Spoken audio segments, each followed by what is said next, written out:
Over voltage protection राहिले, over current protection झालेलं आहे. शेवटचा पॉईंट आहे. त्याच्यानंतर स्न्यूबार सर्किट म्हणून एक आहे आणि क्रूबार सर्किट म्हणून असे 2 पॉईंट्स आहेत. त्यानंतर आपला चॅप्टर एंड होतो. ओव्हर करंट प्रोटेक्शन सर्किट्स आपण प्रिव्हियस लेक्चरला बघितले होते. आता फक्त राहिले ते ओव्हर करंट प्रोटेक्शन सर्किट्समध्ये 2 टाईपचे प्रोटेक्शन सर्किट्स असतात. एक ओव्हर व्होल्टेज प्रोटेक्शन आणि एक ओव्हर करंट प्रोटेक्शन. त्यामधले ओव्हर करंट प्रोटेक्शन सर्किट्स आपण प्रिव्हियस लेक्चरला बघितले होते. ओके. या चालू लेक्चरला आपण ओव्हर व्होल्टेज प्रोटेक्शन सर्किट्स बघणार आहे.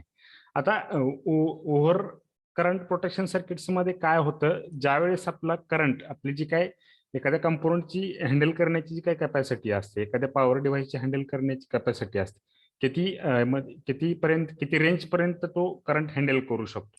त्यापेक्षा जास्त रेंज जर त्या करंटची झाली, त्यापेक्षा जास्त करंट इन्क्रीज झाला, तर तो आपला डिव्हाइस डॅमेज होतो. मग त्याला प्रोटेक्ट करण्यासाठी सर्किट्स असतात, त्यासाठी ते ओव्हर करंट प्रोटेक्शन सर्किट्स म्हणायचं. तसं व्होल्टेज प्रोटेक्शन मध्ये काय असते, त्या पॉवर डिव्हाइसेसची आपण स्टडी केलेली आहेत आतापर्यंत चॅप्टर मधले. त्या डिव्हाइसेस मध्ये जर व्होल्टेज जर इन्क्रीज झालं त्याच्या रेंजपेक्षा, त्याची जी काही रेंज आहे, ऑपरेटिंग रेंज आहे त्या डिव्हाइसची, त्या व्होल्टेज रेंजपेक्षा जर त्याचा व्होल्टेज इन्क्रीज झालं. आता ते व्होल्टेज इन्क्रीज होण्याचे वेगवेगळे रिजन्स आहेत. ते रिजन्स काय आहेत ते आपल्याला पुढे बघायचे आहेत. कुठल्या कुठल्या रिजन्समुळे होतं, की एखाद्या शॉर्ट सर्किटमुळे होतं, आपण डिव्हाइस प्रॉपरली यूज केलेलं नसेल, व्यवस्थित यूज केलेलं नसेल तर त्याच्यामुळे होतं. अशा प्रत्येक भरपूर रिजन्स आहेत त्यासाठी. अशा भरपूर रिजन्समुळे पण आपला हे होऊ शकतं, व्होल्टेज इन्क्रीज होऊ शकतं त्याच्यामध्ये. मग ते व्होल्टेज इन्क्रीज होण्याचे वेगवेगळे रिजन्स आहेत, ते आपण पुढे बघणार आहे. मग ते व्होल्टेज इन्क्रीज झाल्यामुळे आपला डिव्हाइस पण डॅमेज होऊ शकतो. त्याच्या हँडल करण्याची कॅपॅसिटी जर त्यामुळे पण डिव्हाइस डॅमेज होऊ शकतो. आता काय असतं बघा, फॉर एक्झाम्पल मी तुम्हाला ज्या पण ते रिझन सांगितलं होतं, की आपण वेट उचलायची आपली कॅपॅसिटी एक ठराविक रेंज पर्यंत आहे. त्यापेक्षा जास्त वेट जर आपल्याला उचलायला सांगितलं तर आपण उचलू शकत नाही. तसंच त्या डिव्हाइसेसचं आहे, त्याला एक ठराविक रेंज पर्यंतच ते व्होल्टेज ऑपरेट करू शकतात. त्या रेंजपेक्षा जर जास्त व्होल्टेज त्याला इन्क्रीज अप्लाय केलेला असेल तर तो यूज होणार नाही, म्हणजे ते व्यवस्थित डॅमेज होणार आहे. तो जो काही डिव्हाइस आपण यूज करणार आहे ते डिव्हाइसेस आपले डॅमेज होणार आहे. ओके. आता त्याच्यामध्ये डिटेलमध्ये आपण पुढे बघूया काय काय आहे. आता ओव्हर प्रोटेक्शन सर्किट त्याच्यामध्ये काय आहे बघा, the over voltage situation in a power electronic circuits can be arise or occur due to the various reason. त्यासाठी म्हणजे ओव्हर व्होल्टेज जी काय सिच्युएशन आहे, ती ओव्हर व्होल्टेजची सिच्युएशन ऑकर होण्यासाठी वेगवेगळे रिझन्स आहेत. त्यासाठी रिझन्स कुठले कुठले आहेत ते आपल्याला पुढे बघायचं आहे. आता ह्याच्यामध्ये मेन रिझन जे आहे, प्रत्येक किंवा ओव्हर करंट असू दे किंवा ओव्हर व्होल्टेज असू द्या, ते जनरेट होण्यासाठी एक मेन रिझन असते ते शॉर्ट सर्किट. कुठं जरी शॉर्ट सर्किट झालं आपल्या सर्किटमध्ये तर त्याच्यामुळे तुमचं ओव्हर व्होल्टेज पण इन्क्रीज होऊ शकतं आणि करंट ही इन्क्रीज होऊ शकतं. त्याला ट्रान्झिएंट स्टेट म्हणायचं. म्हणजे इनपुट सप्लाय ज्यावेळेस तुमचा इन्क्रीज होतो, प्रिडिफाईन व्हॅल्यूपेक्षा जर जास्त व्हॅल्यू इन्क्रीज होत असेल तर त्याला ट्रान्झिएंट व्होल्टेज म्हणायचं. जर आपण अप्लाय केलेल्या व्होल्टेजपेक्षा जर व्होल्टेज इन्क्रीज झालं तर ट्रान्झिएंट इन्क्रीज. ट्रान्झिएंट म्हणजे काय असतंय, ज्यावेळेस सर्किटमध्ये शॉर्ट सर्किट होत असतं. शॉर्ट सर्किट कन्सेप्ट माहित आहे का? हो सर. हा, शॉर्ट सर्किट झाल्यामुळे काय होत असतंय, शॉर्ट सर्किट झाल्यामुळं त्याचं इनपुट करंट सडनली इन्क्रीज होत असतो, त्याला ट्रान्झिएंट व्होल्टेज किंवा ट्रान्झिएंट करंट असं म्हणायचं. ओके. आता रिझन्स कुठले कुठले आहेत बघा, ओव्हर व्होल्टेज किंवा मॅक्सिमम व्होल्टेज जनरेट होण्याचे रिजन्स कुठले कुठले आहेत बघा. रिजन्स पहिलं आहे ते voltage transient produced in the input supply. आता हे ट्रान्झिएंट म्हणजे काय, जे आपले शॉर्ट सर्किटमुळे झालेले जे काही इन्क्रीज व्होल्टेज आहे, this is nothing but the transient voltage. Okay. Voltage transient produced in the input supply, म्हणजे शॉर्ट सर्किटमुळे जे काही इनपुट सप्लाय तुमचं इन्क्रीज होणार आहे ते आहे ते तुमचं ट्रान्झिएंट. हे पहिलं रिझन आहे. दुसरं रिझन आहे voltage spikes produced due to sudden change inductive voltage spikes produced due to sudden change inductive load current. आता हे जे काय रिझन आहे, आता कधी कधी असं होतं असतं बघा, एकदम आपण जर घरी बघितलं आपले लाईट्स मध्ये बघितलं तर एकदम लाईट एकदम जास्त येऊन परत एकदम कमी होते बघा. एकदम एक थोडे एकदम मिली सेकंद पुरते एकदम जास्त लाईट येत असते. असं बघितलं का तुम्ही कधी? असं जर संध्याकाळी बघितलं तुम्ही, लाईट ऑन केलेली असेल तर एकदम असं सडनली एकदम मध्येच एकदम लाईट जास्त येऊन परत कमी होते बघा. असं बघितलंय का कधी तुम्ही? हो ऑब्झर्व सर. केलंय का? हो सर. आता ते कशामुळे होत असते तर ते हो सर. एखादी स्पाइक्स जनरेट झालेली असते इनपुट सिग्नलमुळे. ते स्पाइक्स कशामुळे जनरेट होत असते? जो काही लोड असतो आपला, काही लोड आपण कनेक्ट केलेला असतो एखाद्या सर्किटला, तो जर लोड इंडक्टिव्ह असेल, त्या लोडमध्ये जर चेंजेस झाले, त्या लोड करंटमध्ये जर चेंज झाला तर तशा टाईपच्या स्पाइक्स जनरेट होत असतात. एका स्मॉल टाइम होते, एकदम मिली सेकंद मध्ये सुद्धा तेवढी स्पाइक्स जनरेट होते, एकदम सडन चेंज होत असतो. आता कसं असतं बघा, आपला जर सिग्नल आहे, आता हा आपला सिग्नल आहे, एसी सिग्नल आहे. आता हा एसी सिग्नल आपण अप्लाय केलेला आहे, पण काय असतो एखाद्या पिरियडमध्ये असा इथल्यानंतर एकदम सडन सिग्नल इन्क्रीज होऊन डिक्रीज होत असतो. दिस इज अ स्पाइक्स, एक small amount. This occur due to the inductive load. हे कशामुळे ऑकर होत असतं? तर इंडक्टिव्ह लोडमुळे हे ऑकर होत असतं. इंडक्टिव्ह लोडचा जर लोड करंट जर चेंज झाला तर त्या load current, changing the load current due to the changing the load current, inductive load current, हे आपले स्पाइक्स जनरेट होत असतात. त्याच्यामुळे तुमचं ओव्हर व्होल्टेज जनरेट होऊ शकतं. हे झालं त्याचं दुसरं रिझन, सेकंड रिझन. आता थर्ड रिझन काय आहे? Faulty power devices. जे काही आपण डिव्हाइसेस यूज करणार आहे ते जर फॉल्टी असेल किंवा खराब असतील तर त्या डिव्हाइसेसमुळे पण तुमचं ओव्हर व्होल्टेज जनरेट होऊ शकतं. नंतर आहे transient voltage appear across power devices if the snubber components are not designed properly. आता काय आहे बघा, स्न्यूबर सर्किट किंवा स्न्यूबर कंपोनंट. स्न्यूबर सर्किट आपल्याला स्टडी करायचं आहे पुढं. आता स्न्यूबर म्हणजे काय असतं, जे काही इथं बघितलं आपण सेकंड रिझन मध्ये, त्याची काही स्पाइक्स जनरेट झालेली आहे, ते स्पाइक्स जनरेट झालेली आहे, त्याच्यामुळे आपलं ओव्हर व्होल्टेज प्रोड्यूस होतं.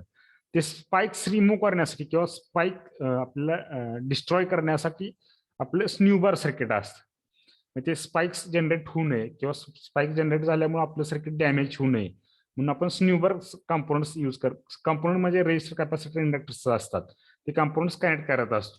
मग ते कंपोनंटचा मेन पर्पज काय आहे? तर ही जी काय स्पाइक्स आहेत, त्या स्पाइक्समुळे जर आपला डिव्हाइस डॅमेज होत असेल तर त्याला प्रोटेक्ट करण्यासाठी आपण कंपोनंट्स यूज करतो स्न्यूबर. मग ते स्पाइक्सला रिमूव्ह करण्यासाठी जे काय सर्किट यूज करतो त्याला स्न्यूबर सर्किट म्हणायचं. आलं का लक्षात? स्न्यूबर सर्किट म्हणजे काय? जे काही स्पाइक्स जनरेट होणार आहे इंडक्टिव्ह लोडमुळे, ते इंडक्टिव्ह लोडमुळे जे काही स्पाइक जनरेट होणार आहे त्याला रिमूव्ह करण्यासाठी आपण स्न्यूबर सर्किट यूज करत असतो. त्याचे जे कंपोनंट, स्न्यूबर कंपोनंट जर ते म्हणजे ते रिमूव्ह करण्यासाठी आपण यूज करणार आहे. काय रिमूव्ह करण्यासाठी? स्पाइक्स रिमूव्ह करण्यासाठी कुठले स्न्यूबर सर्किट यूज करणार. पण त्या स्न्यूबर सर्किट्स मधले जर कंपोनंट आपण व्यवस्थित कनेक्ट केले नसतील तर त्यावेळेस तुमचं काय होणार आहे? ओव्हर व्होल्टेज जनरेट होणार आहे. ओव्हर व्होल्टेज जनरेट होणार आहे. समजलं का? रिझन्स कुठले रिझन्स आहेत की ओव्हर व्होल्टेज जनरेट होण्यासाठीचे?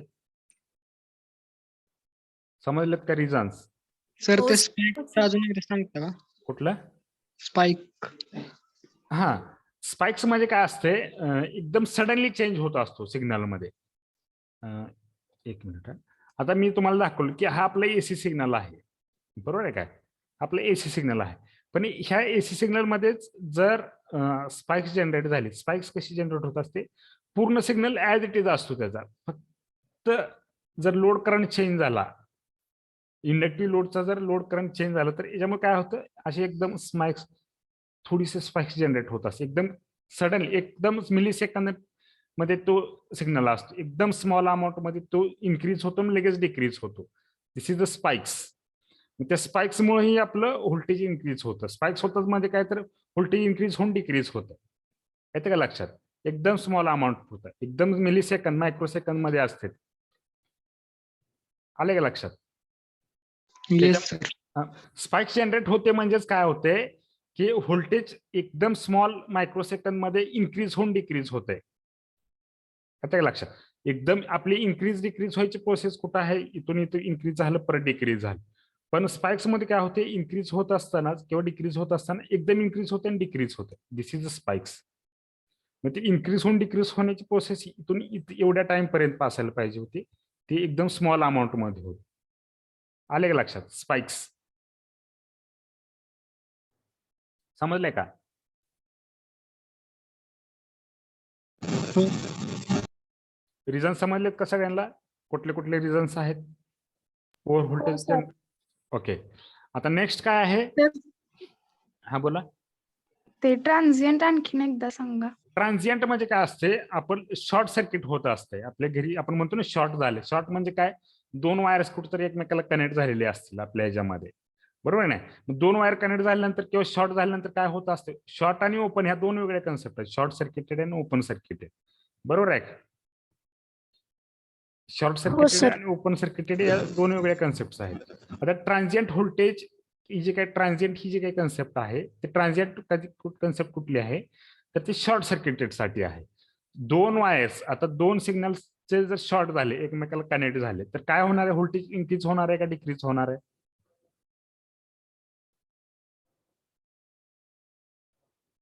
सांगा बरं. दोन दोन व्होल्टेजेस आहेत किंवा दोन सिग्नल्स आहेत, दोन वायर्स एकमेकाला कनेक्ट झाले, तर त्याचं व्होल्टेज इन्क्रीज होईल का डिक्रीज होईल? इन्क्रीज होणार आहे ना, दोन व्होल्टेजेस एकत्र आले, इन्क्रीज होणार आहे ना, येते का लक्षात? मग ते इन्क्रीज झालेलं voltage, this is nothing but the transient voltage. Short circuited मुळे जे काय व्होल्टेज इन्क्रीज होणार आहे, this is the transient voltage. आले का लक्षात? हो सर. हो सर. हा, okay.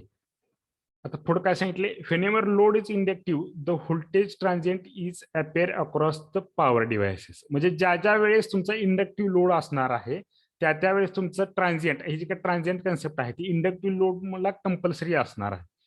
Whenever load is inductive the voltage transient is appear across the power devices. म्हणजे जे काय पॉवर डिव्हाइसेस आपण या चॅप्टर मध्ये स्टडी केलेले आहेत, ते जर एखाद्या सर्किट्स मध्ये आपण यूज करत असू आणि त्याचा जर लोड इंडक्टिव्ह असेल, तर ते जे काही ट्रान्झिएंट व्होल्टेज आहे ते कंपल्सरी तुमच्या त्या पॉवर डिव्हाइसेसच्या अक्रॉसमध्ये येणार आहे. कशामुळे? त्याचं रिझन काय आहे? तर आपला लोड इंडक्टिव्ह आहे. आपण जे काय अप्लाय करणारा जो काही सप्लाय आहे, तो सप्लाय आपलं अप्लाय करत असताना त्याच्यामध्ये काहीतरी थोडेफार चेंजेस होत असतात. त्याच्या सप्लायमध्ये चेंजेस झाल्यामुळे तुमच्या लोड करंटमध्ये चेंज होणार आहे. लोड करंट चेंज झाल्यामुळे तुमचा स्पाइक्स जनरेट होणार आहे. त्यामुळे ही जी काही ट्रान्झिएंट जी काही कन्सेप्ट आहे, म्हणजे जे काही व्होल्टेज आहे किंवा जे काही ओव्हर व्होल्टेज आहे, जर इंडक्टिव्ह जर तुमचा लोड असेल तर ते तुमच्या याच्यामध्ये कंपल्सरी येणार आहे. Okay, so to protect the power devices against this transient, म्हणजे ही जे काही ट्रान्झिएंट आहे इंडक्टिव्ह लोडमुळे जे काही जनरेट होणार ट्रान्झिएंट आहे, त्याच्यामुळे त्याच्यापासून जे काही ओव्हर व्होल्टेज जनरेट होणार आहे त्यापासून प्रोटेक्शन होण्यासाठी दोन मेथड्स आहेत. त्या दोन मेथड्स कुठल्या कुठल्या आहेत? म्हणजे दोन कंपाऊंड किंवा दोन डिव्हाइसेस यूज करून आपण त्याला प्रोटेक्ट करू शकतो. एक आहे सेलेनियम डायोड, दुसरं आहे ते मेटल ऑक्साईड व्हेरिएस्टर. आता सेलेनियम डायोड काय आहे आणि मेटल ऑक्साईड व्हेरिएस्टर काय आहे ते आपल्याला स्टडी करायचं आहे. सेलेनियम डायोड काय आहे बघा, जे झिनर डायोड तुम्ही स्टडी केलाय का? झिनर डायोड, हो सर. हो सर. हा, ते झिनर डायोड आपण रिव्हर्स बायस मध्ये यूज करत असतो. आता झिनर डायोडची जर तुम्ही कॅरेक्टरिस्टिक्स जर बघितली, आता झिनर डायोडचं मी ते कॅरेक्टरिस्टिक आपल्या नॉर्मल डायोड सारखीच असते. ओके, म्हणजे आपले नॉर्मल डायोडची कॅरेक्टरिस्टिक्स असते तशी त्याची पण कॅरेक्टरिस्टिक्स असते. फक्त आपण झिनर डायोड यूज करत असताना रिव्हर्स बायस मध्ये यूज करत असतो. तसंच हा सेलेनियम डायोड ही आपण रिव्हर्स बायस मध्येच यूज करत आहे. ओके, आता ह्याच्यामध्ये काय आहे बघा, नी पॉईंट म्हणून एक कन्सेप्ट आहे. नी पॉईंट म्हणजे काय? ज्या पॉईंटला तुमचा एंड झालेला आहे. आता ऑपरेटिंग पॉईंट आणि नी पॉईंट, KNEE, नी पॉईंट म्हणून कन्सेप्ट आहे. आता कसं असतंय, आपले व्होल्टेज असे इन्क्रीज झालं आणि परत काही अंतरानंतर ते कॉन्स्टंट होत असतं. म्हणजे जिथून ते कॉन्स्टंट व्हायला स्टार्ट होते, दिस इज युअर नी पॉईंट. एंड पॉईंट थोडक्यात त्या आपले जे काय व्होल्टेजचा एंड पॉईंट, जिथपर्यंत तुमचं व्होल्टेज इन्क्रीज झालंय त्याचा जो काही एंड पॉईंट आहे, दिस इज युअर नी पॉईंट. KNEE नी पॉईंट, त्याला नी पॉईंट म्हणायचं. ओके, आता नी पॉईंट आणि ऑपरेटिंग पॉईंट हे आपल्या नॉर्मल डायोडमध्ये एकाच ठिकाणी असतात. म्हणजे ऍट द एंड इथं आपला ऑपरेटिंग पॉईंट असतो. ओके, नॉर्मल डायोडमध्ये. पण सेलेनियम डायोडमध्ये काय आहे, नी पॉईंटच्या आधी त्याचा ऑपरेटिंग पॉईंट डिझाईन केलेला आहे. अशा प्रकारे त्याचं मॅन्युफॅक्चर करतानाच आता काय नी पॉईंट आणि ऑपरेटिंग पॉईंट अशा दोन वेगळ्या कन्सेप्ट आहेत. ओके, त्याच्या डिटेलमध्ये जायची गरज नाही, आपल्याला फक्त कन्सेप्ट करून काय नी पॉईंट म्हणजे एंड पॉईंट आहे. नी पॉईंट आणि ऑपरेटिंग पॉईंट. आता ऑपरेटिंग पॉईंट आणि नी पॉईंट हे जर आपल्याला नॉर्मल पीएन जंक्शन डायोड आहे, त्या पीएन जंक्शन डायोड मध्ये तो नी पॉईंट आणि ऑपरेटिंग पॉईंट एकाच ठिकाणी आहेत, ऍट द एंड आहेत. पण सेलेनियम डायोडचं मॅन्युफॅक्चर करताना काय केलंय, नी पॉईंट त्याच्या एकाच ठिकाणी आहे, त्याचा जो एंड पॉईंट आहे ते आपल्या व्होल्टेजचा तिथंच आहे. पण ऑपरेटिंग पॉईंट त्याचा थोडासा शिफ्ट केलेला आहे खाली, किंवा पहिल्यांदा आधी ऑपरेटिंग पॉईंट येतो मग नी पॉईंट येतो. कशामध्ये? आपल्या सेलेनियम डायोडमध्ये. ओके, अशा प्रकारे त्याचं डिझाईन आहे. ओके, आता ते आपल्याला काय युजफुल आहे, कसं आहे ते आपल्याला इथं बघायचं आहे. ओके, आता जर तुम्ही इथं नी पॉईंट आणि याच्या आधी इथून तुमचं व्होल्टेज कॉन्स्टंट यायला सुरुवात झालं, म्हणून जिथपर्यंत व्होल्टेज तुमचं आलेलं आहे नी पॉईंट, याच्या आधी तुमचं असणार तो ऑपरेटिंग पॉईंट असणार, याच्या आधी तुमचा ऑपरेटिंग पॉईंट असणार. ओके, आता सेलेनियम डायोड बघा, याच्यामध्ये इथे यूज केलेला आहे selenium diode. Okay, selenium diode इथे यूज केलेला आहे. ओके, आपल्याला काय करायचं आहे, हे जे काय ट्रान्झिस्टर आहे, this is the power transistor. हा पॉवर ट्रान्झिस्टर आपल्याला प्रोटेक्ट करायचा आहे. आता ते कसं प्रोटेक्ट करायचं ते आपल्याला पुढे दिलेलं आहे. Okay, the selenium diode are used for protecting the power device against over voltage. म्हणजे सेलेनियम डायोडचा यूज आपण पॉवर डिव्हाइस प्रोटेक्ट करण्यासाठी यूज करतो for the over voltage protection. Over voltage पासून आपल्या पॉवर डिव्हाइसचं प्रोटेक्शन करण्यासाठी आपण सेलेनियम डायोड यूज करत असतो. Okay, the diode are manufactured to have.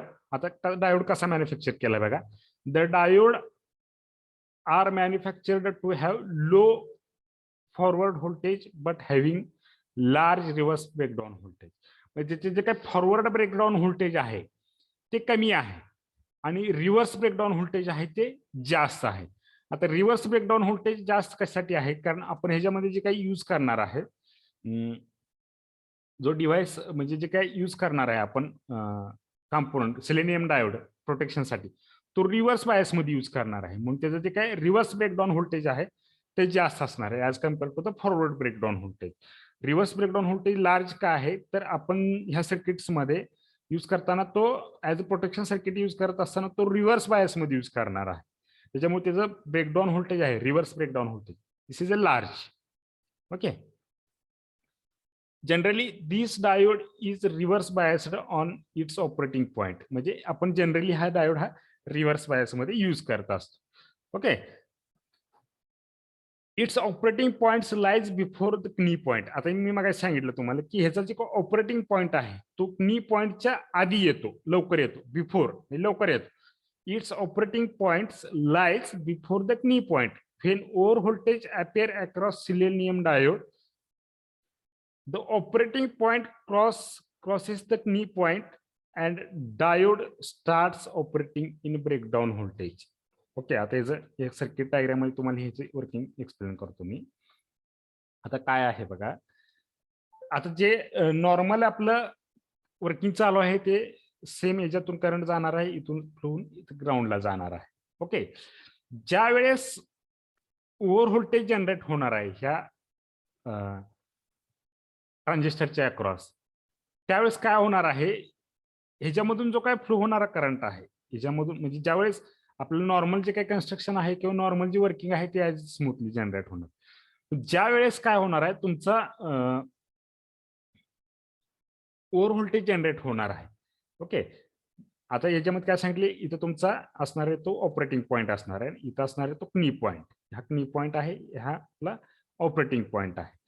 ज्यावेळेस ओव्हर व्होल्टेज जनरेट होणार आहे त्यावेळेस हा ऑपरेटिंग पॉईंट नी पॉईंट पर्यंत शिफ्ट होतोय, नी पॉईंट पर्यंत शिफ्ट होतोय.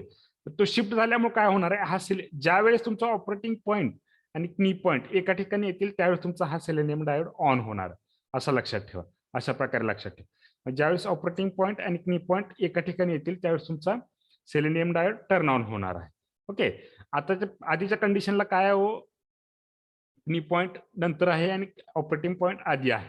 म्हणजे जसा जसा शिफ्ट होऊन तुमचा ऑपरेटिंग पॉईंट नी पॉईंट जवळ जाईल किंवा नी पॉईंट आणि ते एका ठिकाणी येतील त्यावेळेस तुमचा सेलेनियम आता हे कधी होणार आहे हो, ऑपरेटिंग पॉईंट आणि नी पॉईंट एका ठिकाणी कधी येणार आहेत, ज्यावेळेस तुमचं ओव्हर व्होल्टेज जनरेट होणार आहे, ज्यावेळेस तुमचं ओव्हर व्होल्टेज जनरेट होणार आहे त्यावेळेस ऑपरेटिंग पॉईंट आणि की पॉईंट हे एका ठिकाणी येतील आणि ते एका ठिकाणी आल्यामुळे तुमचा सेलेनियम डायोड काय होणार, टर्न ऑन होणार.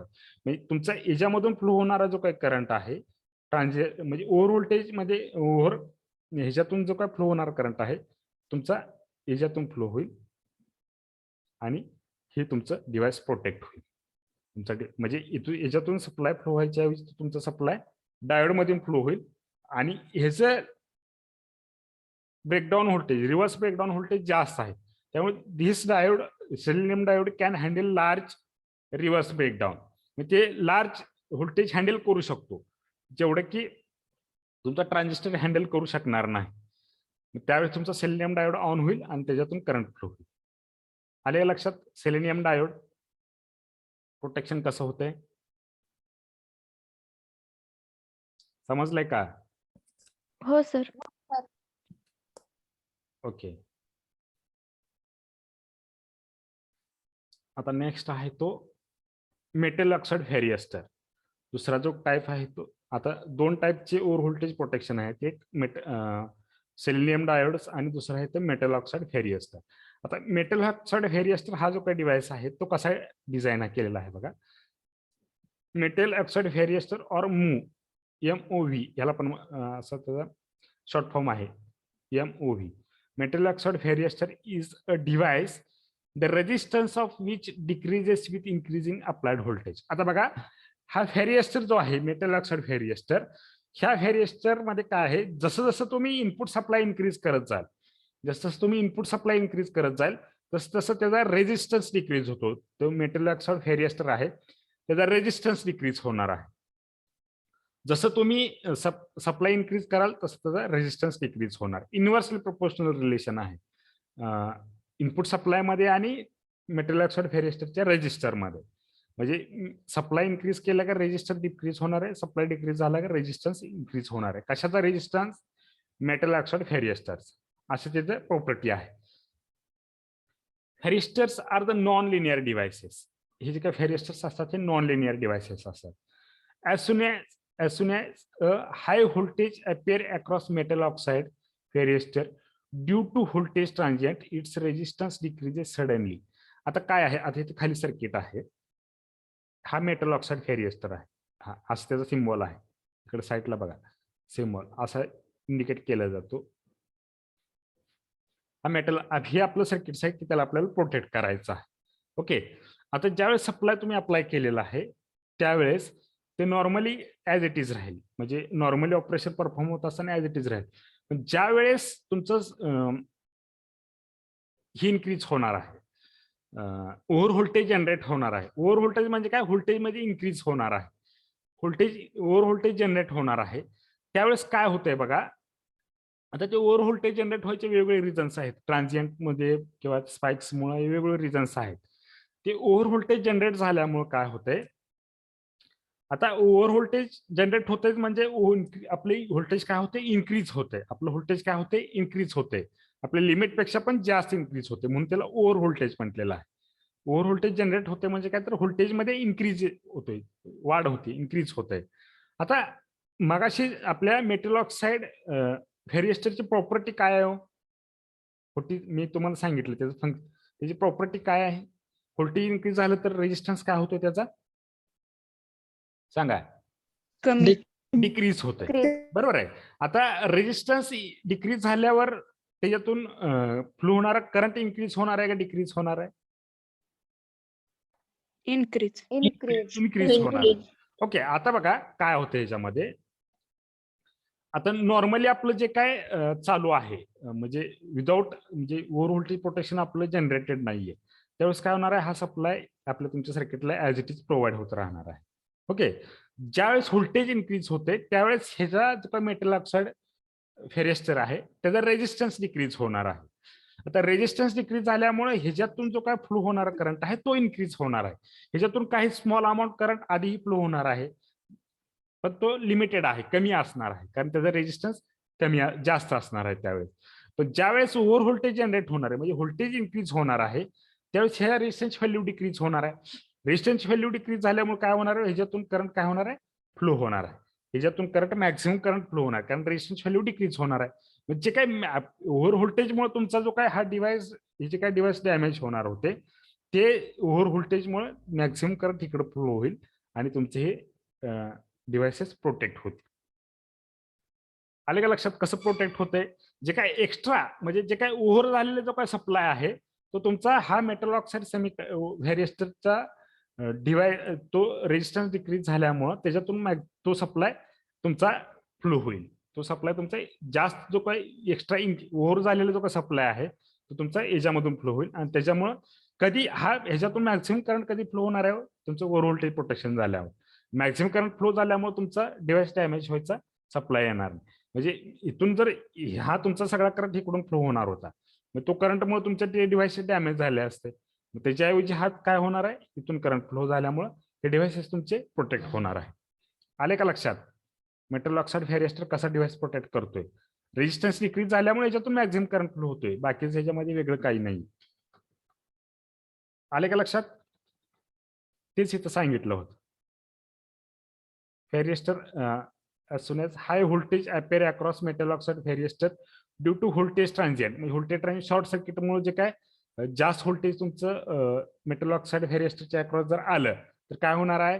इट्स रेजिस्टन्स डिक्रीजेस, त्याच्यामुळे तुमचा रेजिस्टन्स काय होणार आहे? डिक्रीज होणार आहे. रेजिस्टन्स डिक्रीज झाल्यामुळे काय होणार आहे? Suddenly resistance decreases suddenly so it's drawn a heavy current and load current the AC supply, loads the AC supply. मग त्यामुळे काय होणार आहे? जो काही हेवी करंट, जास्त करंट जो काही फ्लो होणार होता तुमच्या ह्याच्यातून तो तुमचा काय होणार आहे? त्या मेटल ऑक्साईड व्हेरिएस्टर मधून फ्लो होईल. आले लक्षात? This will reduce the supply voltage and surge SURG, surge voltage also suppressed. आता सर्ज व्होल्टेज म्हणजे काय? जे काय स्पाइक्स आहे त्याला सर्ज म्हणायचं, सर्ज. त्याच्या काय लक्षात? ते स्पाइक्स तुम्ही जर गुगल करून बघितलं, गुगलवर सर्च करून बघितलं सर्ज व्होल्टेज तर तुम्हाला ते स्पाइक्स म्हणूनच दाखवेल. बघा तुम्ही सर्च करून बघा सर्ज व्होल्टेज काय आहे. SURGE, this is the your spikes, म्हणजे जे काय स्पाइक्स जनरेट होते त्याला सर्ज होते. तेही सप्रेस करायचं काम करतो, सप्रेस. ते व्होल्टेज ही तुमचं सप्रेस करायचं काम मेटल ऑक्साईड व्हेरिएस्टर करतो. समजलं का? Metal oxide varistor. Hello sir. हा बोला. सर ते नॉन लिनियर डिव्हाइस आहे म्हणजे? लिनियर डिव्हाइस आणि नॉन लिनियर डिव्हाइस अशा दोन गोष्टी असतात. बघा त्याचा ग्राफ, लिनियर डिव्हाइसचा ग्राफ हा स्ट्रेट येत असतो, स्ट्रेट इनपुट आउटपुटचा ग्राफ. इकडे इनपुट एक्स ऍक्सिस वरती आणि वाय ऍक्सिस वरती हा जो काही ग्राफ असतो हा असा स्ट्रेट लाईन मध्ये जात असतो. आणि नॉन लिनियरचा डिव्हाइसचा ग्राफ हा कसाही याच्यामध्ये लिनियरिटी नसते, कसेही तो चेंज होत असतो. This is non linear. Non linear डिव्हाइसचा ग्राफ आणि हा लिनियर डिव्हाइसचा ग्राफ. आलं लक्षात? Linear and non linear device असे दोन टाईपचे डिव्हाइसेस असतात. कुठलाही डिव्हाइस असू द्या तो ह्या दोन्हीपैकी एका कॅटेगरीमध्ये मोडत असतो. आलं लक्षात? हे इनपुट आउटपुटचा ग्राफ असतो. एक्स ऍक्सिस वरती इनपुट असते, वाय ऍक्सिस वरती आउटपुट असते. फॉर एक्झाम्पल तुम्हाला सांगायचं म्हणलं तर when we apply input 1 volt आणि त्यावेळेस तुमचं 0.5 व्होल्ट आउटपुट आलं, बरोबर. ज्यावेळेस तुम्ही 2 व्होल्ट अप्लाय कराल त्यावेळेस 1 व्होल्ट आउटपुट येणार. ज्यावेळेस 3 व्होल्ट अप्लाय करू त्यावेळेस 1.5. दिस इज युअर लिनियर डिव्हाइस. हा तुमचा लिनियर डिव्हाइस झाला. आलं का लक्षात? म्हणजे 0.55 ने इन्क्रीज झाले. ज्यावेळेस तुम्ही 1 व्होल्ट इन्क्रीज कराल त्यावेळेस 0.5 व्होल्टनं तुमचं व्होल्टेज प्रत्येक वेळेस इन्क्रीज होतं, बरोबर आहे. म्हणजे 0.5 ने असेल, 1 असेल किंवा 2 व्होल्टने इन्क्रीज होत असते. लिनियर डिव्हाइस मध्ये झालं. तर नॉन लिनियर मध्ये कसं असते? पहिल्यांदा 1 व्होल्ट अप्लाय केलं त्यावेळेस 0.5 व्होल्ट येईल. ओके. 2 व्होल्ट अप्लाय केलं तुमचं आलं 3 व्होल्ट. 3 व्होल्ट अप्लाय केलं आलं 4 व्होल्ट. 4 व्होल्ट अप्लाय केलं आलं 7 volt. This is a non linear. याच्यामध्ये लिनियरिटी आहे का हो कुठं? एक व्होल्ट इन्क्रीज केलं, प्रत्येक वेळेस व्होल्टेज इन्क्रीज होताना वेगवेगळे व्हॅल्यूज आहेत. This is a non linear device. आले का लक्षात? लिनियर डिव्हाइस आणि नॉन लिनियर डिव्हाइस. हो सर. मेटल ऑक्साईड व्हेरिएस्टर समजले सगळ्यांना? हो सर. ओके. आता हे ओव्हर व्होल्टेज प्रोटेक्शन सर्किट संपलेले आहे. आता दुसरं आहे ते स्न्यूबर सर्किट. आता स्न्यूबर सर्किट हे दोन टाइप्स आहेत. स्न्यूबर सर्किट्स मी मग सांगितलं होतं कशासाठी यूज करता तो स्न्यूबर सर्किट्स.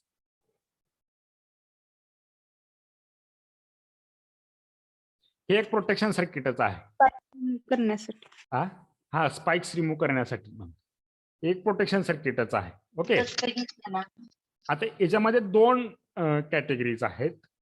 एक DI बाय DT प्रोटेक्शन, दुसरं आहे ते DV बाय DT.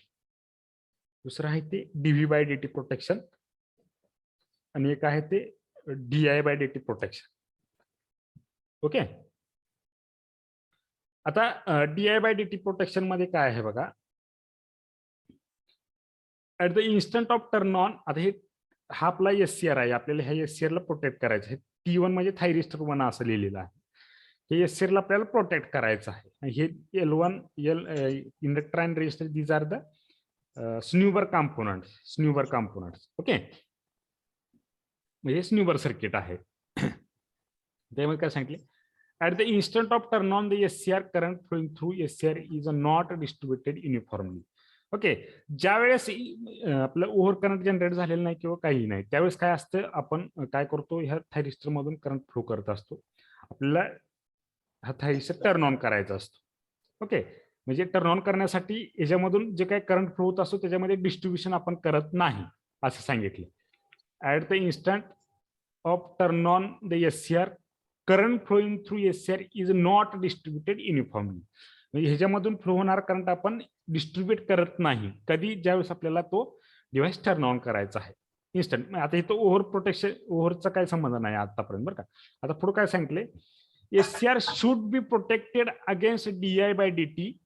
बघा, हा SCR आपण काय करतो, DI बाय DT. आता DI बाय DT म्हणजे काय बघा, the rate of change of anode current should not be allowed to exceed DI by DT rating. म्हणजे काय आहे DI बाय DT म्हणजे काय सांगू शकते कोण मला?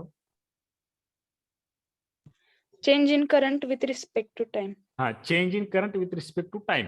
म्हणजे एका सेकंदामध्ये त्या करंटमध्ये किती चेंज झालेला आहे ते झाला DI बाय DT.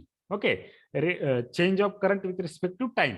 मग त्या व्हॅल्यूपेक्षा तुमचा एनोड करंटची व्हॅल्यू मॅक्सिमम होऊन चालत नाही. DI बाय DT ची जी काही व्हॅल्यू येणार आहे त्या व्हॅल्यूपेक्षा तुमचा एनोड करंटची व्हॅल्यू इन्क्रीज होऊन चालणार नाही. ते सांगितलंय बघा, SCR should be protected against DI by DT.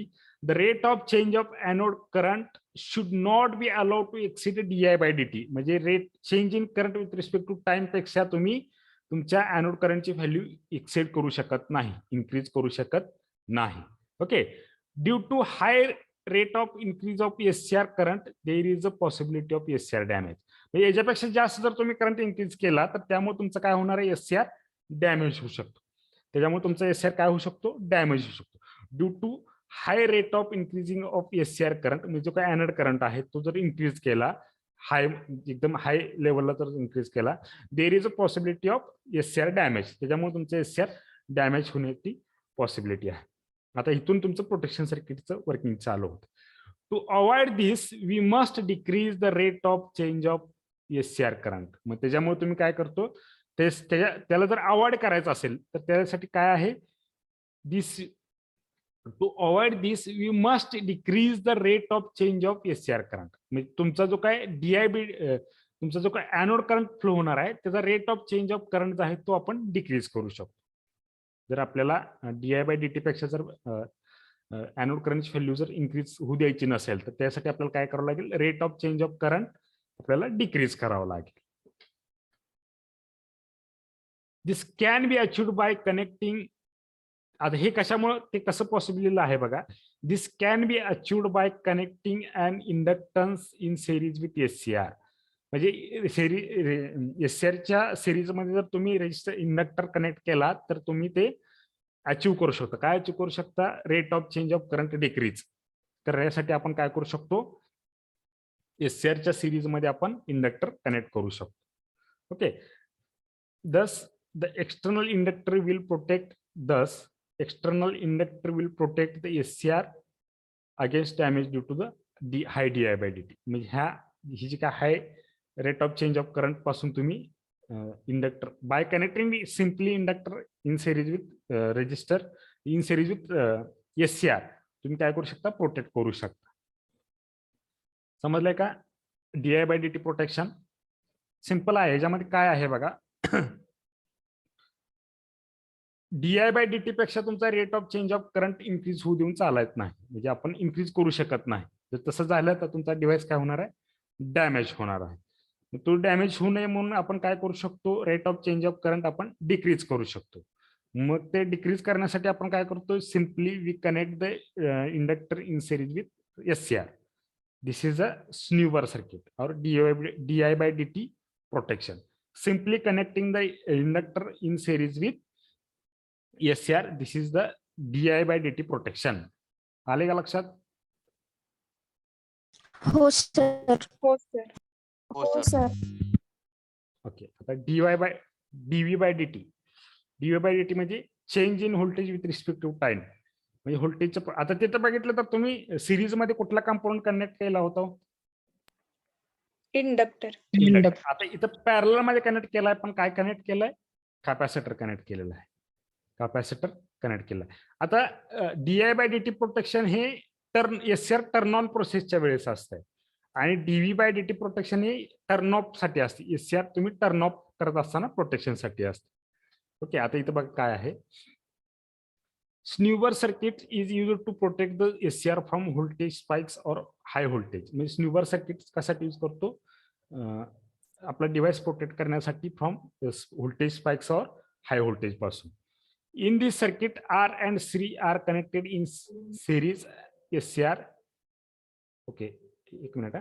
In this circuit, resistor and capacitor are connected in series. म्हणजे रेजिस्टर कॅपॅसिटर हे सिरीज मध्ये कनेक्टेड आहे.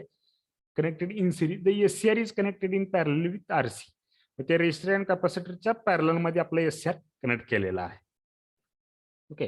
हे स्विच इज क्लोज्ड. आता हे स्विच आहे, हे switch is close when switch is closed sudden voltage is applied across the circuit. म्हणजे स्विच क्लोज केल्या केल्या एकदम आपण काय करतो, ह्या सर्किटच्या अक्रॉस आपण व्होल्टेज अप्लाय करतो. Sudden voltage apply across circuit. Due to this capacitor will act as a short circuit and that's why the voltage across SCR is 0. म्हणजे त्याच्यामुळे काय होणार आहे, तुमचा कॅपॅसिटर C जो आहे, कॅपॅसिटर C एकदम सडनली व्होल्टेज तुम्ही अप्लाय केल्यामुळे capacitor C is act as a short circuited. Short circuit झाल्यामुळे तुमचा जो आता short circuit act as a short circuit म्हणजे काय असतंय बघा,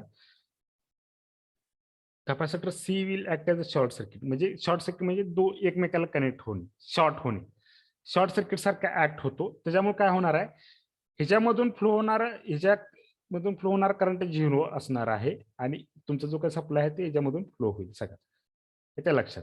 सप्लाय ज्यावेळेस तुम्ही अप्लाय कराल त्यावेळेस तुमचं काय होणार आहे, सगळा सप्लाय इथून अप्लाय होईल. याच्यातून फ्लो कॅपॅसिटर मधून करंट फ्लो होत असल्यामुळं तुमचं कॅपॅसिटर चार्ज व्हायला स्टार्ट होईल. ते पुढे सांगितलेलं आहे. When switch is closed, a sudden voltage is applied across the circuit. Due to this, capacitor will act as a short circuit, and that's why the voltage across SCR is 0. मग त्याच्यामुळे SCR च्या across voltage काय होणार आहे, 0 होणार आहे. The capacitor will start to build up the voltage or charge slowly before triggering the SCR. Capacitor should be fully charge. आता त्याच्यामध्ये काय सांगितले, जसं जसं त्याच्यातून capacitor will start to build up. म्हणजे त्याच्यात चार्ज व्हायला स्टार्ट होऊन कॅपॅसिटीचं फंक्शन आहे चार्जिंग आणि डिस्चार्जिंग. म्हणजे ज्यावेळेस जोपर्यंत तुमचा SCR ऑफ मध्ये आहे, म्हणजे ऑफ मध्ये आहे कधीपर्यंत, जोपर्यंत तुम्ही टर्न ऑन करत नाही तोपर्यंत इन्स्टंटली तो आपण सप्लाय अप्लाय केल्यामुळे काय होणार, इनिशियली आपण सप्लाय अप्लाय केल्यामुळे कॅपॅसिटर तुमचा शॉर्ट सर्किट म्हणून ऍक्ट होईल आणि जो काही सिग्नल आहे तो तुमच्या कॅपॅसिटर मध्ये फ्लो होईल आणि त्याच्यामुळे तुमचा जो काही SCR आहे तो ऑफ असेल, कारण त्याच्या अक्रॉस व्होल्टेज 0 असणार आहे. ओके. कॅपॅसिटर मधून करंट फ्लो होत असल्यामुळे काय होणार आहे, capacitor will start to charge. Capacitor charge व्हायला स्टार्ट होईल.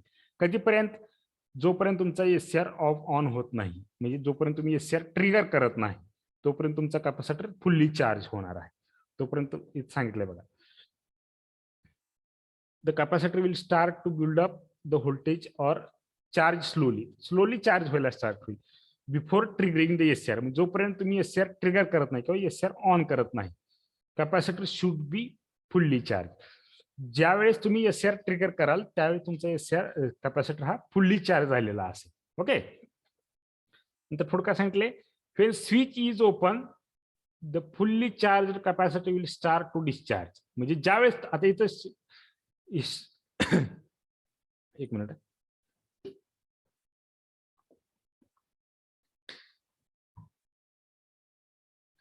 ज्यावेळेस तुम्ही स्विच ऑन कराल त्यावेळेस तुम्ही सप्लाय अप्लाय कराल. सप्लाय अप्लाय कराल त्यावेळेस काय होणार आहे, capacitor act as a short circuited. Capacitor short circuit act असल्यामुळे काय होणार आहे, डायोड तुमचं एससीआर तुमचं ऑफ असेल कारण त्याच्या अक्रॉस व्होल्टेज 0 असणार आहे. हा ऑफ का असणार आहे तर capacitor is act as a short circuited म्हणून हा एससीआर तुमचा ऑफ असणार आहे. हे लक्षात असू द्या, कारण का तुमचा सप्लाय सगळा इकडून फ्लो होणार आहे शॉर्ट सर्किट असल्यामुळे. इकडून तुमचा सप्लाय फ्लो होणार नाही, हा शॉर्ट सर्किट असल्यामुळे. ओके, आणि हा याच्यातून फ्लो होत असल्यामुळं सप्लाय हा कॅपॅसिटर तुमचा चार्ज होणार आहे. ओके, आता काय केलं आपण, स्विच ओपन केले. स्विच काय केले, ओपन केले. स्विच ओपन केल्यानंतर हा चार्ज झालेला कॅपॅसिटर तुमचा डिस्चार्ज व्हायला स्टार्ट होईल. कसा डिस्चार्ज होणार आहे, रेजिस्टर अँड थायरिस्टर. आता तेच पुढे सांगितलं. When switch is open, the fully charged capacitor will start to discharge through SCR. Through SCR through तो discharge होणार आहे. The resistor is connected in circuit is used to limit the discharge current. Okay. Okay, आता charge झालेला capacitor आपला discharge होणार आहे through the SCR. SCR मधून म्हणजे जो काही करंट फ्लो होणार आहे त्या करंटला लिमिट करण्यासाठी हा रेजिस्टर कनेक्ट केलेला आहे. This resistor is connected to limit the discharge current. To limit the discharge current, discharge करंटला लिमिट करण्यासाठीच हा करंट यूज केलेला आहे. आले का लक्षात? हो सर. समजले का? हो sir. DV by DT protection. Sir इथं एससीआर कधी ऑन होणार?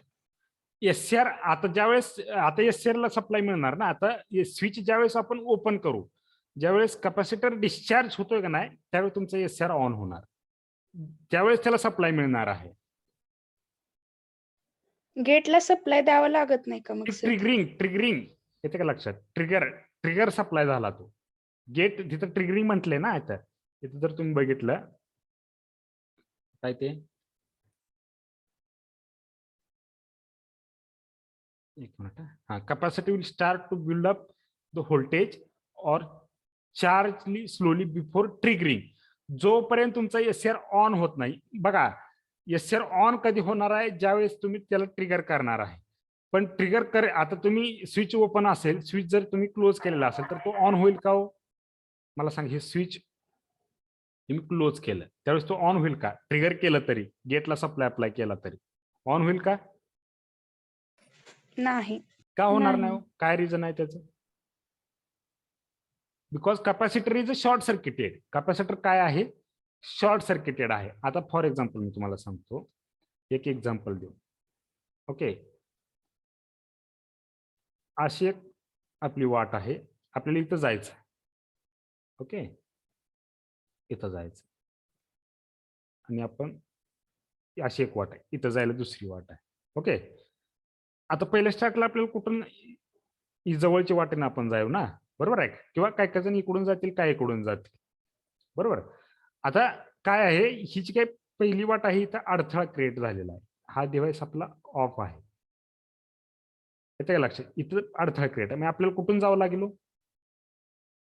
इथूनच जावं लागेल ना. मग ह्या एक मिनिट, तुमचं थोडंसं कन्फ्युजन आहे, एक मिनिट. अशा दोन वाटा आहेत. ओके, ह्या वाटावरती प्रॉब्लेम्स आहेत, म्हणजे अडथळे आहेत, खड्डे आहेत किंवा काय तर आहे. म्हणून काय करू, चांगल्या वाटण जाऊ ना आपण, जिथं अडथळा नाही तिथून. येते लक्षात? त्या वाटण जाऊ ना, बरोबर आहे का? हो हा, सर. मग तसंच आहे. हा आपला डायोड हा ऑफ आहे आणि हे शॉर्ट सर्किटेड आहे. मी याला सरळ पाहत आहे डायरेक्ट जायला इथून. त्यामुळे इकडून फ्लो होईल, त्यावेळी तुमचा SCR ऑन होणार नाही. ओके, आता काय आहे,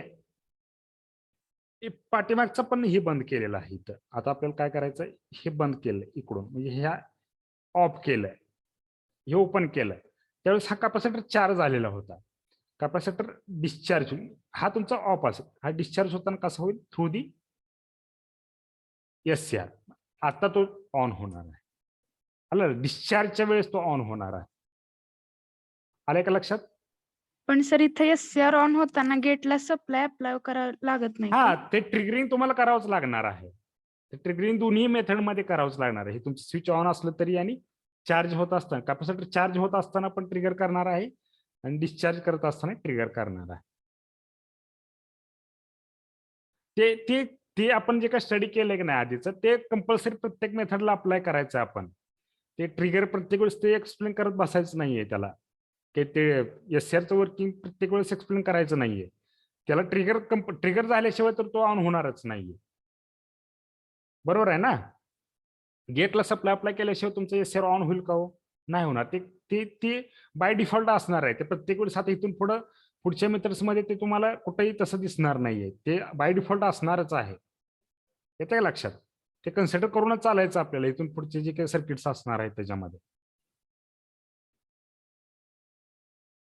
आले का लक्षात? हो गेटला सर. सप्लाय दिलेला आहे, आधी तर तो आपल्याला दाखवलेला नाही, पण ते त्या गेटला सप्लाय आपण कनेक्ट केलेला आहे, असे कन्सिडर करूनच चालायचं आहे. समजलंय का DV/dt प्रोटेक्शन? हो सर. ओके, आता हे शेवटचा पॉइंट आहे या चॅप्टरचा, crowbar circuit. Crowbar circuit, CROWBER, crowbar circuit. Okay, आता हे क्रॉबार सर्किट काय असते बघा, अशा टाईपचे कनेक्शन आहे आपलं. आपल्याला काय करायचं, हा ट्रान्झिस्टर प्रोटेक्ट करायचा आहे. ट्रान्झिस्टर टू बी प्रोटेक्ट, हा जो काही क्यू ट्रान्झिस्टर आहे आपल्याला प्रोटेक्ट करायचा. आता काय आहे बघा, याच्यामध्ये सिंपल आहे एकदम. This circuit use to protect the equipment whenever a large amount of energy is present. म्हणजे जिथं लार्ज अमाऊंट ऑफ जास्त क्वांटिटीमध्ये पॉवर यूज केलेली असते, तसे जे इक्विपमेंट्स आहेत, इक्विपमेंट, आता हे डिव्हाइसला नाही, इक्विपमेंटला प्रोटेक्ट करण्यासाठी आपण क्रॉबार सर्किट यूज करत असतो. जिथं मॅक्सिमम अमाऊंट एनर्जी असते, जास्त एनर्जी असते, त्या ठिकाणी क्रॉबार आपण यूज करतो. The SCR used in the crowbar circuit. आता क्रॉबार सर्किट मध्ये आपण SCR यूज करणार आहे. Okay, the SCR used in the crowbar circuit if current flow through the transistor is more than pre-decided value, then the current sensitive firing angle, एक minute, the SCR used in the crowbar circuit, if current flow through the transistor is more than pre-decided value, then the current sensitive firing circuit will turn on the SCR. आता बघा, इथे एवढंच explanation आहे याच्यामध्ये महत्वाचं. आधी explain वाचतो आणि नंतर तुम्हाला सांग. Turn on, that is in full conduction circuit will turn on and create the short circuit which blows the fuse,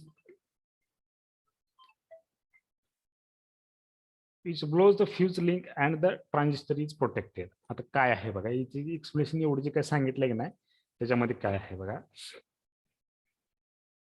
okay, आता आपलं नॉर्मली कन्स्ट्रक्शन, आपलं ओव्हर व्होल्टेज किंवा ओव्हर करंट अजून जनरेट झाले नसेल, त्यावेळेस तुमचं काय होणार आहे, करंट याच्यामधून फ्लो होणार आहे. ओके, आता काय तर लिमिट आहे, या ट्रान्झिस्टर मधून करंट फ्लो होण्याच्या याला काय आहे, लिमिट आहे, प्री डिफाईन्ड लिमिट आहे. म्हणजे ते सेट आपण, आपल्याला माहित आहे ते लिमिट किती आहे. जर त्या लिमिटपेक्षा जर जास्त जर करंट झाला त्याच्यातून फ्लो होत असेल, तर तो कधी होणार आहे, जास्त करंट कधी फ्लो होणार आहे त्याच्यातून, सांगू शकते का कोण? करंट कधी इन्क्रीज होणार आहे? शॉर्ट सर्किट किंवा कुठले तरी एखादं रिझन्स असेल, ते 4-5 रिझन्स मधले एखादं कुठलं तरी रिझन्स असेल, त्याच्यामुळे तुमचं करंट इन्क्रीज होईल. आता तुम्ही जर इथं ऑब्झर्व केलं तर करंट सेन्सिटिव्ह फायरिंग म्हणजे काय, एक सर्किट यूज केलंय की करंट सेन्स करतं. काय करतंय? करंट सेन्स करतंय. प्री डिफाईन्ड व्हॅल्यूच्या पेक्षा जर करंटची व्हॅल्यू इन्क्रीज झाली, प्री डिफाईन्ड व्हॅल्यूच्या पेक्षा जर करंटची व्हॅल्यू इन्क्रीज झाली, तर this circuit will turn on. This circuit will turn on. हे टर्न ऑन झाल्यामुळे हे कशाला सप्लाय देणार आहे? हे करंट सेन्सिटिव्ह फायरिंग सर्किट कशाला कनेक्ट केलेलं आहे? SCR. एससीआरच्या गेट टर्मिनलला कनेक्ट केलेला आहे. एससीआरच्या गेट टर्मिनलला कनेक्ट केलं आहे. म्हणजे हे ऑन झाल्यामुळे तुमच्या गेटला सप्लाय मिळणार आहे. बरोबर आहे का? एससीआरच्या गेटला सप्लाय मिळेल. बरोबर आहे का?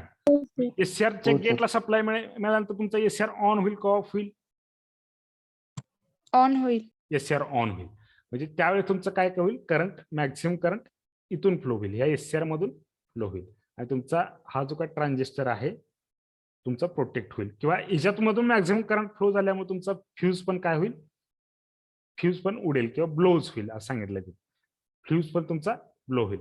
कधी ऑन होणार आहे तुमचा करंट सेन्सिटिव्ह फायरिंग हे जे काय सर्किट आहे ते कधी ऑन होणार आहे हे सांगा, म्हणजे तुम्हाला ते समजलं नाही मी सांगू शकतो. कधी ऑन होणार आहे ते? शॉर्ट सर्किट झाल्यावर. शॉर्ट सर्किट बरोबर आहे. ज्या वेळेस आपल्या ट्रान्झिस्टर मधून फ्लो होणारा जो काही करंट आहे, जी काही प्री डिसाइड व्हॅल्यू आहे त्याची प्री डिफाईन्ड व्हॅल्यू, त्या करंट पेक्षा जर त्याच्यातून फ्लो होणाऱ्या करंटची व्हॅल्यू जर इन्क्रीज झाली तर तुमचं ते करंट सेन्सिंग सर्किट तुमचं काय होणार आहे? ऑन होणार आहे. ते ऑन झालं का तर तुमचा एससीआर ऑन होणार आहे. एससीआर ऑन झाल्यामुळे तुमचं काय होईल? फ्यूज खराब होईल. फ्यूज कशामुळे खराब होईल? का तर खराब होईल तर तुमचा करंट आहे तो ह्याच्यातून मॅक्झिमम फ्लो होईल एससीआर सर्किटमुळे. इथून येत आहे, इथून इथपर्यंत असा करंट फ्लो होईल सगळा ह्याच्यातून. त्यामुळे तुमचा हा फ्यूज खराब होईल. आणि किंवा आपले मेन टास्क काय आहे? हा आपला ट्रान्झिस्टर प्रोटेक्ट करणे. तुमचं मॅक्झिमम करंट इथून फ्लो झाल्यामुळे तुमचा तो ट्रान्झिस्टर प्रोटेक्ट होणार आहे. आले का लक्षात? आणि तो करंट इन्क्रीज कधी होणार आहे? तो तुमचं काय तर फॉल्ट क्रिएट झाल्यामुळे किंवा शॉर्ट सर्किट झाल्यामुळे, जे काय ट्रान्झिएंट व्होल्टेज किंवा ट्रान्झिएंट करंट सिच्युएशन आहे त्याच्यामुळे तो तुमचा करंट इन्क्रीज होणार आहे. आले लक्षात? समजलंय का? Crowbar circuit.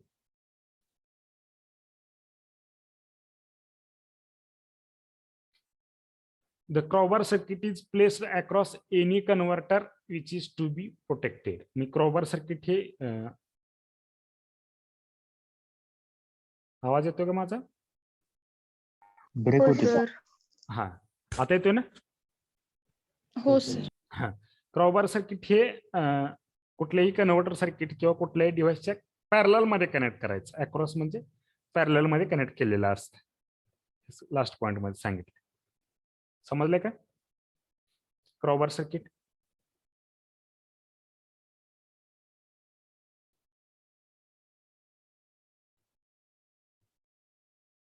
ते आपला इथे चॅप्टर एंड होतोय.